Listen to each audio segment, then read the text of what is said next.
As me say, that's a prophet. They are prophets be brave. Obi kuro echi o. Because okuro mu wa, obi kuro echi. I'm the nation prophet. I'm the dead prophet. I'm the dead prophet. Omo shan come ade bia embem de bia. Okay. Bebre na she bi dia lotu. Ebi kura de am ko mu sadan kwa onye research. No mu di shan kom. Aso fo ni bi di da board so. Ebi so e di the salary so abusu so a etu am ka. Okay. Ntiama no kura ne ka no e wo man ni mu aye din amom. Because they be a new way, no consider only personal interest. No, see, you made one as your mayor. So I tell you, some of the pastors I want to move because of Muyefunti.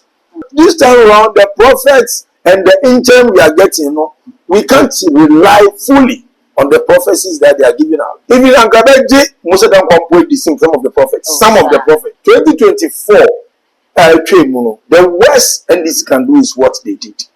The seats are almost Ashanti region. You know, I'm not 20. What do you mean now?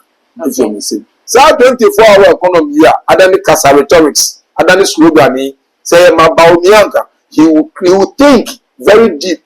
Say ma tudi India, it wasn't between Sheba. To me be a new one, Eda Hofala. To me be you fight for. Only Myanmar NDC for year and some to be president. Only Myanmar NDC election winning more confusion about NDC. When we die NDC. When we die them. I can't do up on. So a journalist. And check somebody who be answer. Check up do get channel. Maybe I can. Say somebody be the smart tactics. I don't know phone number. Every month the phone number. Only do how baby and no another suffer. And then I mama suffer because mama no power.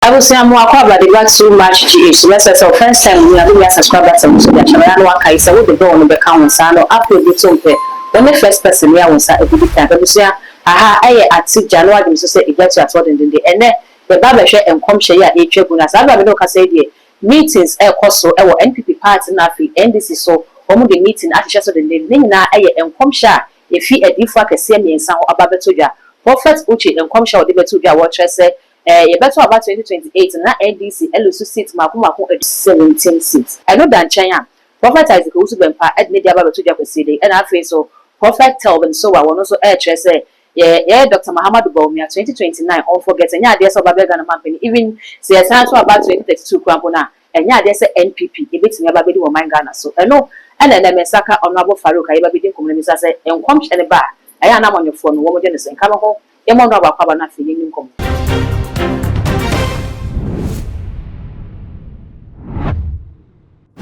Honorable. Yeah, Baba. Yeah, media. I don't know yes. Honorable General Minister said, and come sharp when you had the fat among for NPP, any NDC, and what do you say? Oh, you were in chair for Musha wanting to say, so I'm in chair a tea for so I would see. And many say, come share a Juma, and come share a Juma. Now, asking and come share, say. No so most of the times, if you see it as a revelation, or mount Nipakona Denis one abrabo, or money be swagina, or need to charge them. Because all that time is 2028 win elections. Miss Mabo to call win elections. As we say, that's a prophet. They are prophets be brave. Obi Chiu, because of Krumua, Obi I'm the nation prophet. I'm the dead prophet. I'm the dead prophet. Omo shan come ade bia embem de bia. Okay. Bebre na she do dia lotu. Ebi kura de am ko musa dan kwa onye research. No mo di shan kom. Okay. So we are nyema omo gina so. Abebre na de shan kom. Only few.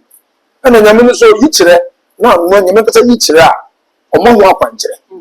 Enti we enim this time round aye diama so fo ni bi. Ani mu nkrofo ni bi journalist fo ni bi.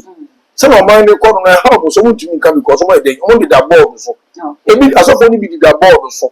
Ebi so all the salary so abusu so a etua moka. Okay. Ntiama no kure ka no e wo man ni mu aye din amom.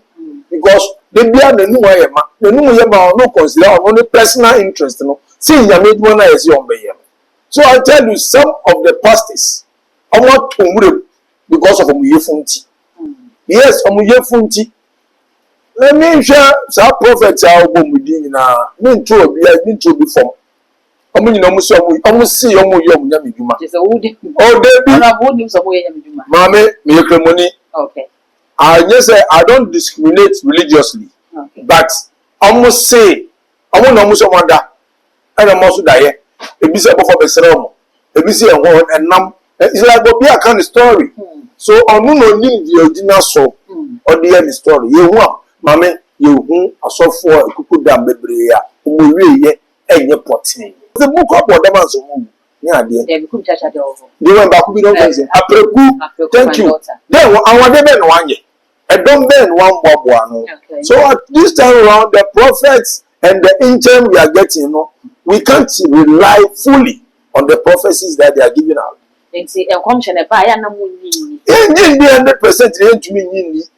Even Angabeji, most of them complete the same. Some of the prophets. Some of the prophets. I'm being careful with my words. Okay. Some of the prophets. You bet you most of them quite research. Say some of the prophets. Oh no, what my name is as a different so why I know share come na e kan ye pa bi the say prophet which dem come share to form. Dem come share bi a wa share organ bi a matine dey. Abem. O say NBC bi so 17 seats. Why MPP ni dey say come share we dey. They mean 17 seats ni sha. 2028. Now Greater Accra seats are in your Greater Accra have 34 seats. Greater Accra. Okay. Eastern region, there were 33 seats. Eastern region. Ashanti region, 47 seats. 2024, the worst NDC can do is what they did. The seats are almost Ashanti region. We are not 2020. What do you mean now? Yeah, we have been talking about 3 or 4 seats. Yeah. Normally, normal, this is so I say, any other Muntaka, others in there. Normally, no NDC seats. But apart from that, you have 43, 44 seats. Yeah, in Ashanti region, say, and yet, Ashanti for some will free, MPP for some will free, none of our those seats will come to us. And it's 17 seats now. Prophet Uche all can acquire. As a year, all come maintain the Majiatu. 17 seats in the okay. Yamia Duma. 2028, we have a lot to do. In Greater Accra alone, seats are in that's why you come to Kwaji. And also, Eastern region, we now have about 24 seats in Eastern region, which we are going to fight. 33 over there. Yanjiku has 28 and 30 seats for Eastern region. Okay. Ashanti region, she said we have 39 seats or 39 seats or so, which we have to fight and take like your 44 and your 43 now. So these 3 regions, we are at Dayakumaso. So voter region, almost pressure NDC for develop money more, but they will vote for them. Fine, any problem. But other regions, sub-regions also will add up, which will make Dr. Mahmoud Bawumia the president that Nyamia Council obey 2028. And the prophet waka, but 17 nusa, and yes 17 ye babe kwanji, Into your royal prophecy number, say if 70. Kind of 17, because our plan now Greater Accra was we don't the vote get 70 seats. Greater Accra seat 34. You know we have only about 4 or 5 seats per in Greater Accra. So are you telling us the Muka Abenya, Ablekuma South, Okango North, and other few constituencies are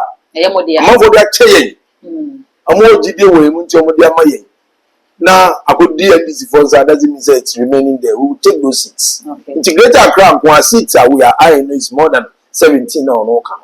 Because you had 21 seats in Greater Accra before. Okay. So, then you are tough for man, doesn't mean say a car from. Until the prophecy in there, fine, or any prophecy, but you also as a party, you also have our plan to get more seats than 17 seats that is saying. You better other prophecies now, kind of. So, maybe I say Bano MP, say MPs no elu so seats now.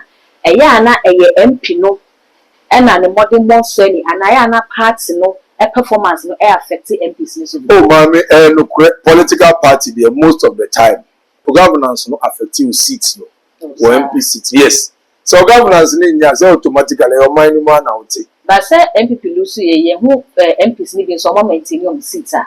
Omo no constituency no to abana the moment. Maybe we kwa na MP na ba no cost na presidential na take off. In America says so momo ni nya wo soro a affect you MPs no. Last week or so, ale kulum was ale kulum. Be ko abenya ale kulum never no. Ale kulum. You mate, ele claim. Namuko abenya MP na mboa. Ono no say no osu. Osu say go for the tata. Say ti abani mo no bo no be kwan man so rescue her. Now ele claim pressure na dam so. And it tells you say the government is not working. The government is not doing well. The MPs are not seeing what they're supposed to see.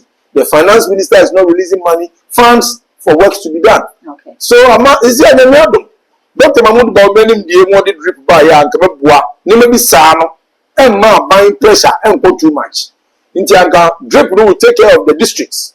So the other club ministry now said drip machines in them now so would they angry so you for the team go so then you're feeling you feel so good so at least a month of my bedding and I told you kakra. But even that one, the drip now Nyamisun Bawumia Diana or the buyer. And this is for who you so. Yes, I'm telling you, you're from Fisura, my woman, I mean, I mean, the chill. Okay. Yamishroud in the Chewa there. Anything a solo one. One pressure, or pre Yansa. Only Yansana, at the Acadian bedding, ever come home. Until Dr. Mahmoud Bawumia be our pre Yansan in India. Some day, actually, I could be an American Diadomo. Because I'm home for the doctor, Yamina didn't buy, I didn't say, and they about 40 in one and say, move really bitter about it. In fact, the guy wasn't a politician.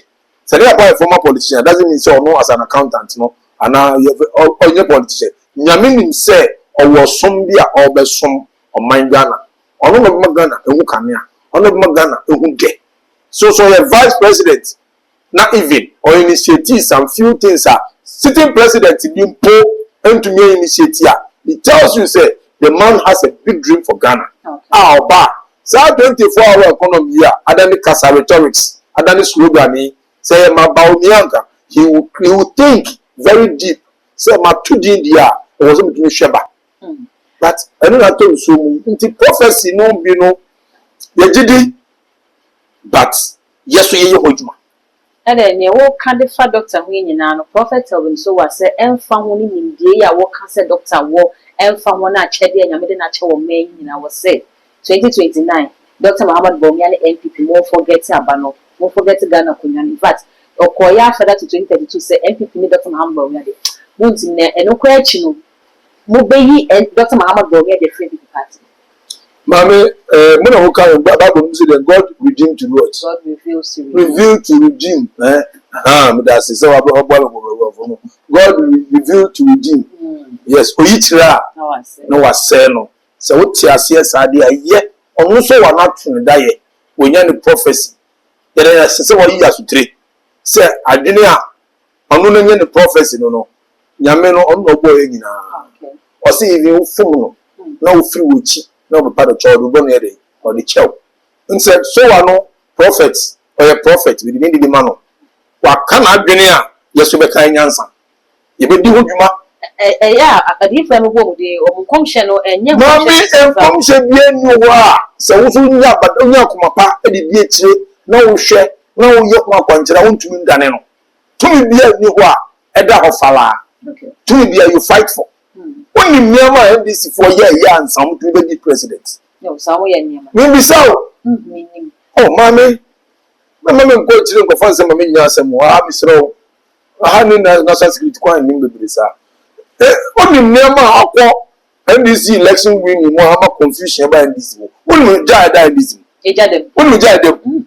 I can't do up on. So a journalist. And check somebody who be on some. Check up do good channel. Maybe I can. So now I will come on. The do also can say, men than one. So we believe in prophecies. But ye each they are saying. Now ye each so say, this is why you hold you. It's a better prophets. So I say. So we want to know. Now I'm there than his other son. No one catch it. Yes, so. You go home pay. Say Nyame kasa de wono kan no ono prophet na kan no kasa Nyame na kan ono prophet na kan no Nyame so be hu yembo na wadane na ba Bawumia inshallah ba be the prayer. Okay ye hwe nsem a aboa papo enso kan ye na ye mfa toto nkom hye hu hwe se ebia ebe ubeka bibia fa ho aboa papo be ka se Dr. Muhammad Bawumia kasa e ka se someone 2024 election no one President Muhammad Ekoti na omni na fi northern region. It is a Ghana photo about Emma Northern Region be president. I bet check and sana Northern Region be must have a president. Sabe ya chama John Dramani Mahama doctor and forget it.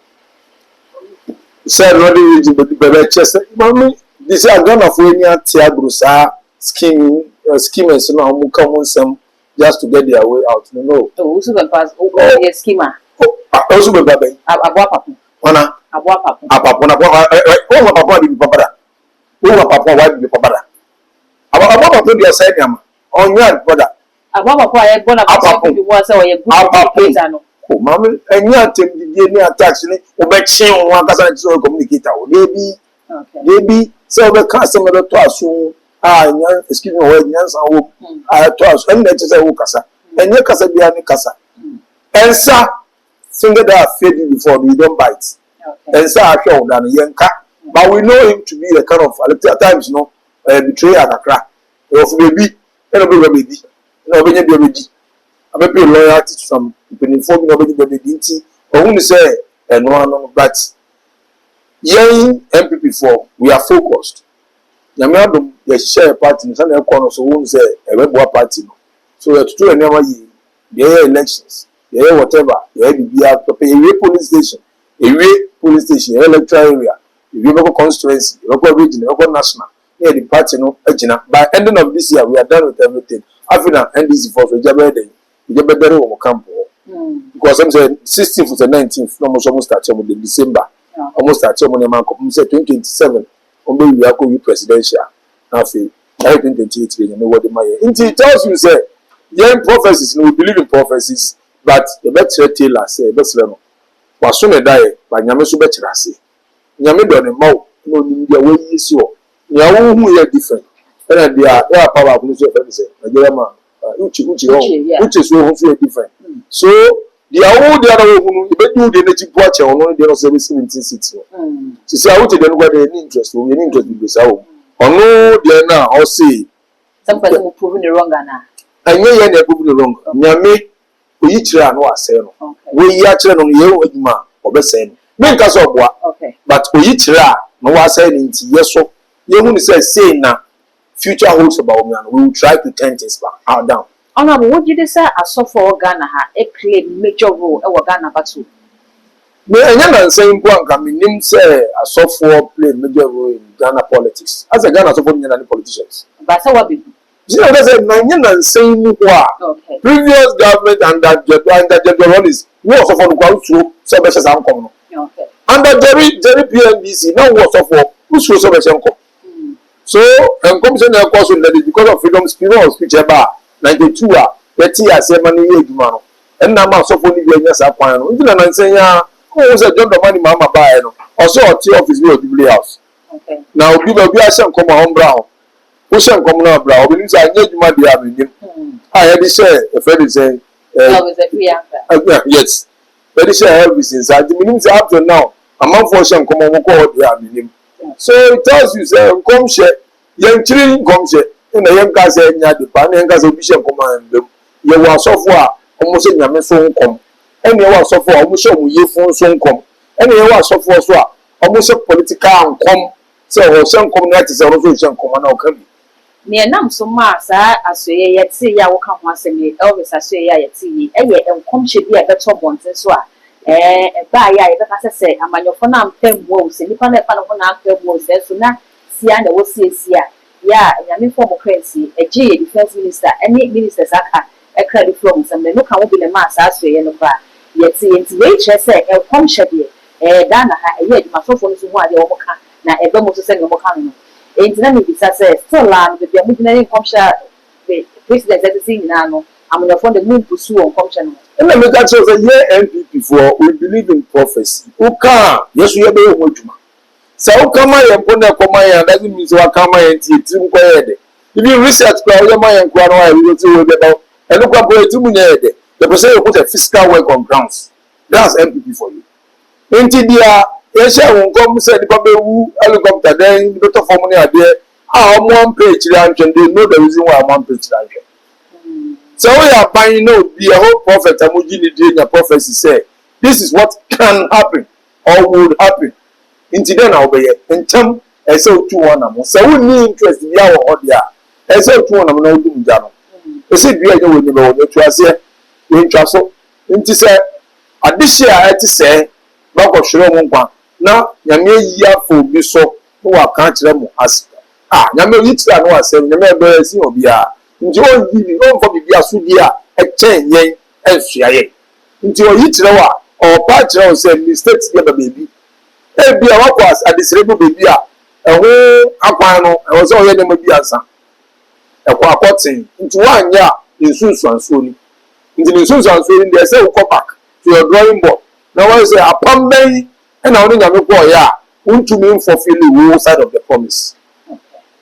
Honorable Prophet Agikofu Bempase yɛ one prophet a ɔno nso ɛba no amanyɔsɛm a anaasɛ yɛbɛto aba a baabi ɔbɛtae de ne nkɔmhyɛ n'akɔ no ɛhɔ ɛna yɛ ana abaso no ɛtae kɔ n'ano kwesɛ dɛ etwa mu kɔ ekyina ne enua ne na awɔtwe na ɔbɛka sɛ wɔde nipa a nyame abɔ ne din sɛ wɔn bɛdi ɔbɛn 2028 ɛbɛba bɛto dwa ɛnua kwesɛ da baba bɛnarete a ne nyinaa but ghana fo tie Prophet Agikofu Bempa previously ne enua na wɔn keka nsɛm ne si ani wɔn sɛ nkɔmhyɛ de deɛ keka akɔ no ebi a na prophet de ka sɛ nyame se yɛma mpani John Dramani Mahama ɛnsan kɔ tɛɛtɛɛ ne ne bɛbɔ ɔman dan maame tɛɛtɛɛ nkɔ no this time wɔn yɛ prophet bi na bɛkyerɛ tɛɛtɛɛ nkɔ onuma bɛdi wɔkyi onuma the physical works that you do ma ɔsɔfoɔ ni bi nfɔm yɛfun ɛnhyɛ nkɔm bɛtu ghanafoɔ so we respect ɔsɔfo Bempa yɛ respect ne paa ɔman mu ha yia ne ɛwɔ proud 2024 elections then ɔkɔ mama ho pankɔ yɛ kɔ mama ho so mama di president ɔman ne bɛyɛ dɛ ɛkɔ si sɛn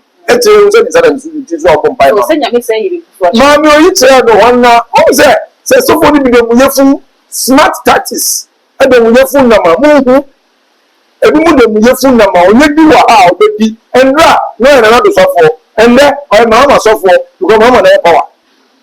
Deebi ɔno aba abɔnten bɛka sɛ wɔnyɛ political prophet wɔyɛ nyame diifoɔ nti ne nyame bɛwi akyerɛ no no ɛna na wɔka eti sɛ mmebi atwam nyame yie na do ho asɛm de kyerɛ no bɛka yɛ ɛna bibifo aso ɛna nyame yi mampeni John Dramani Mahama ho so asɛm akyerɛ no wɔba bɛka maame ɔsɛ bibifo ahwɛ no it is that story I don't know what you are yo enti with this prophecies no yɛn mu bi ɛfa ne tra ne waka nyinaa ba mu no deɛ wɔyɛ na bɛbɔ wɔka fa nana danko kufa do mo bɛn mu wɔka fa mampeni John mama de no ka sɛ wɔn bɛdi ɔman no so ɔman dabrɛ ɔka yɛn nso ɔsɛ bɛbɔ mpaeɛ ma no.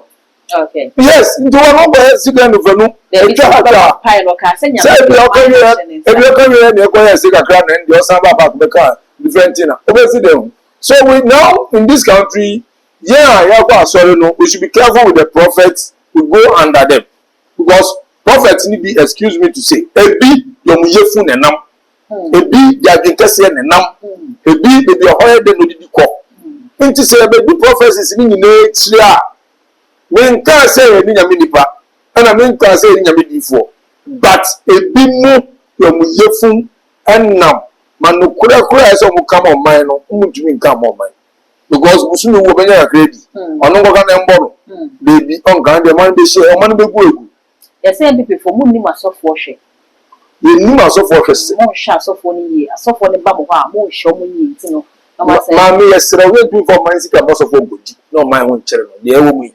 Deɛ ɛwɔ mu yi yɛmfa ɔman sika ma asɔfoɔ nkɔdi ɔman nso asɔfoɔ nso yɛ ɔman ba asɔfoɔ ɔmo tua taxes wɔ asɔre dɛm ɔmo ntua taxes so ɔmo benefit no no sɛ ɔman no mu bɛdwo na emu ada hɔ na nso nyɛ kwan yɛ wɔ asɔre na wɔn asɔre no bɛtumi aba asɔre a obiara nkɔ ha ɔmo adwene na nso tumi agye o correction nyame bi kakra na nso di kakra na sɛ kɔrɛ nyame nkɔ na di correction no nyame correction na odi o correction no ahe na odi wɔ mi srɛw ka kyerɛ me nyame correction no wɔn na fo ahwedeɛ ɛde correction kɔma nyame wɔ soro da ɔsofo bɛ na ɛsa adeɛ nti bible no say ɛnsa anya adwuma no ma yɛ den bɛn didi nti bible no say me kurɔmfo no so yɛ den mo nwia nti bible no aka kyerɛ sɛ ɛnsa anya adwuma ansa wɔ didi a obi adidi na adwuma hɔ nti asɔfo no didi egu so no ɔmo nyɛ adwuma ɔmo yɛ ho na kakra na aka no mo de sisi nyame fie nti sɛ obi apere yɛ nim asɔfo a ɔmo kyɛn businessmen. They own mansions in this hard country. Mansions. And yet, almost say to about the Busulini, that you Sabeka, who are telling Kodu, the also, but only the end of Wassasiswa. So far, sorry, Prophet Soria, Nishu Bako, a 2 school fees the whole semester, the whole year. nso ono ka tell say to avoid ogun suneni na dachi unsa beka so no de opere me de na otre ne saka yechi on the instantly no akọ abrochire no aduma sofo a wotu ko abrochire prophet so ko abrochire ko order car yem brand car ma no yenye car ma ma me ni nyina ekuru mo yenim bi so if we tell you we have prophets we can't call them false but we can't trust them. Honorable Yewie Krano, JFK ya wo party general secretary the car said 2024 election na mu su ye no. Wono a wadi amanyosem achiache, wa ya amanyoni ache. Obeye secretary wotena sesese se de mu be win power no na mo buy ne se ne mu lusu ye na. Was spiritual works kosu tia mo pa. Spiritual works amanyofo ne eya sofo na ye. We chere se asofo no omo play role our politics. Mama men cancer me wie ibi ana pa wie asofo ni bi akonfo they are fetish and no dey asofo me kan okra che unnim mu me spiritually you don't know me so me tie se me odifo me asofo unnim okay asofo ni bi akonfo je kasa akwankyere a asofo ku na ntwi a e akwankyere asofo hwe mu jagu a e akwankyere okay akwankyere ndi ewa he nim se akonfo ne abosom de ku moja amudi moja ya adwuma na so for the anka foda water ni haruna ni friend say oil na odi ejuma enti say so for start okum na ntwi osie na ntwi tuntum osie na ntwi fita oyese ya eye akwankyere a e bible mu a o tell me say no na nyame a kire no so onye me say ni JFK kanu yanu mu bi ye hu etire e so no be ka kire ye spiritual nyama ya nyama ya ko ndina me ka say start me ka say me say nyama e ko election winning no no edoso enti na prophecy bi ba yese nipa penufo kukuda bi ebenya accident bi na edinsem ebeyi ne bebo man mu ha anka wo a wonim se wa ya kwankyere bi a eko contrary to that no anka ko pe kira kwan kohwe but a Chinese na nipa titiro enyonyam fo adihye a mbebo man nti me ka tell say prophecies it works. But obiara ne kwan any type of prophecy a odi ba say ankwa mamu a na enwork your command baby mame politics juma kase a wo fato wo so be ya you have to go a whole length and breadth to get your benefit or your profit of the party you are leading. A whole general secretary JFK, hard-working general secretary, young man, the youngest general secretary so far I can say said JFK is working. And I said, oh, share the physicals. You have to go deep into the spirituals and see what is happening in the spiritual realm. Then, of course, equity our party. In this 2024, there was spiritualities that attacked us, and at the a fact. And LPP historically has never lost election this way before, especially LP seats. This so no physicals alone. But there was a whole lot of spiritual attacks on the party into the name of one side. But as we are moving, say Abuano, Onyauno, Onkawa, Onyin is in Chiro. And as we see her, no before Boa to Abo, whatever before Jina. And I'm a boy, Dieguso, Yoko, no, but you and Yamazi, and Yami Adma 2028. And come send and Yamidama Baumiano, a birthday, a baby. Okay, honorable Nicola. Minimum, a baby, you know. Let's regard for.